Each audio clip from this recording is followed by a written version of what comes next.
ഹരിയാനയിൽ ഒരു സ്ത്രീയെ സംശയാസ്പദമായ സാഹചര്യത്തിൽ മരിച്ച നിലയിൽ കണ്ടെത്തിയിരിക്കുന്നു. കുടുംബം ഉന്നയിക്കുന്ന പ്രധാന സംശയം എന്തെന്നാൽ ഈ കൊലപാതകത്തിന് പിന്നിൽ അവരുടെ ഭർത്താവാണെന്നതാണ്.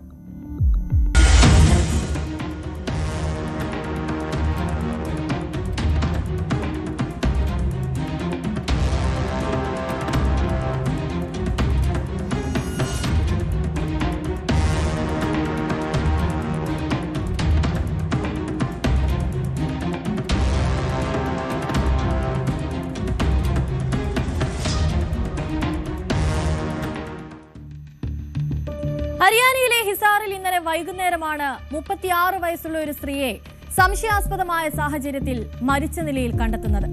ഭർത്താവിനും മക്കൾക്കുമൊപ്പം സെക്ടർ 13-ൽ താമസിച്ചിരുന്ന സോണിയ എന്ന യുവതിയാണ് കൊല്ലപ്പെട്ടതെന്ന് പോലീസിന് വ്യക്തമായിട്ടുണ്ട്. എന്നാൽ കൊലപാതകത്തെപ്പറ്റി പോലീസിന് ഇതുവരെ ഒരു തുമ്പും കണ്ടെത്താൻ സാധിച്ചിട്ടില്ല എന്നുള്ളതാണ് വസ്തുത.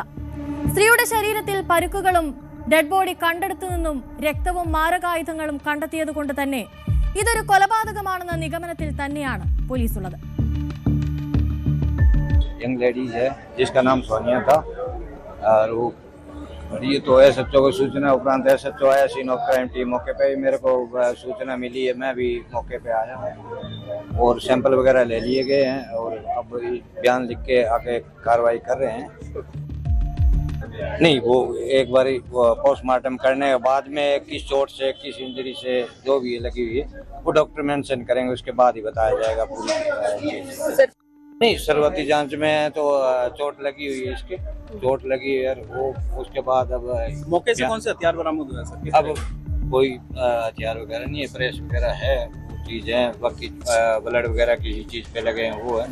बाकी हमने सीन ऑफ क्राइम टीम ने सैंपल ले लिए हैं, बाकी अब पोस्टमार्टम करवाएंगे, डॉक्टर और सैंपल लेंगे, वो आपको बाद में बता देंगे. इन्वेस्टिगेशन ऐसे तो कुछ कर रहे हैं.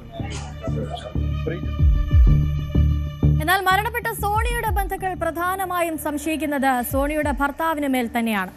പലപ്പോഴായി ഭർത്താവ് സൗരഭ് സോണിയുമായി വഴക്കുണ്ടാക്കാറുണ്ടായിരുന്നു. ഇതാണ് വീട്ടുകാരുടെ വെളിപ്പെടുത്തൽ. കഴിഞ്ഞ തവണ ഇത്തരം ഒരു പ്രശ്നമുണ്ടായപ്പോൾ ഭർത്താവ് അവളെ കഴുത്ത് ഞെരിച്ച് കൊല്ലാൻ ശ്രമിക്കുകയും നാട്ടുകാരെത്തി രക്ഷിക്കുകയുമായിരുന്നെന്ന് സോണിയുടെ ഒരു ബന്ധു മാധ്യമങ്ങളോട് പറഞ്ഞു. पहले भी लड़ाई झगड़े हुए थे, लेकिन वही पंचायत में बैठ के फैसला हो जाता, माफी मांग लेते तो उसमें ये हो जाता था. और पिछले बारी भी इसने आज से 2-3 दिन पहले गुड़िया का गला दबा दिया था. रात के कोई 10 बजे के टाइम था. उसकी बेटिया ने बचाया, वो बेटिया बाहर निकल के आई, उसने बाहर आके शोर मचाया तो कोई बाहर जा रहा था बंदा, उसने जाके अंदर उसको थप्पड़ मारे और उसको छुड़वाया था. फिर पुलिस केस भी हुआ. ഇതാണ് ബന്ധു മാധ്യമങ്ങൾക്ക് നൽകിയ വിശദീകരണം. നിലവിൽ മൃതദേഹം പോസ്റ്റ്മോർട്ടത്തിനായി അയച്ചിരിക്കുകയാണ്. ആ റിപ്പോർട്ട് പുറത്തു വരുന്നതോടെ മരണകാരണം എന്തെന്നതിൽ വ്യക്തത ലഭിക്കും. കുറ്റകൃത്യം നടന്ന സ്ഥലത്ത് നിന്ന് പോലീസും ഫോറൻസിക് വിഭാഗവും സാമ്പിളുകൾ ശേഖരിച്ചിട്ടുണ്ട്. ഭർത്താവുമായി മരണം നടന്ന ദിവസം എന്തെങ്കിലും പ്രശ്നങ്ങൾ ഉണ്ടായിരുന്നോ എന്നതൊക്കെ പോലീസ് അന്വേഷിക്കുന്നുണ്ട്. ഇനി കുടുംബത്തിന്റെ സംശയം ശരിയല്ലെങ്കിൽ ആ കൊലപാതകത്തിന് പിന്നിൽ ആരായിരിക്കുമെന്നത് മരണത്തിന് പിന്നിലെ സംശയങ്ങൾ കൂടുതൽ വർദ്ധിപ്പിക്കുകയാണ്. അങ്ങനെയെങ്കിൽ അന്വേഷണം കൂടുതൽ സങ്കീർണമാവുകയും ചെയ്യും. കൊലപാതകത്തിൽ വൈകാതെ തന്നെ കുറ്റവാളിയെ കണ്ടെത്താൻ പോലീസിന് സാധിക്കുമെന്ന് നമുക്ക് പ്രതീക്ഷിക്കാം.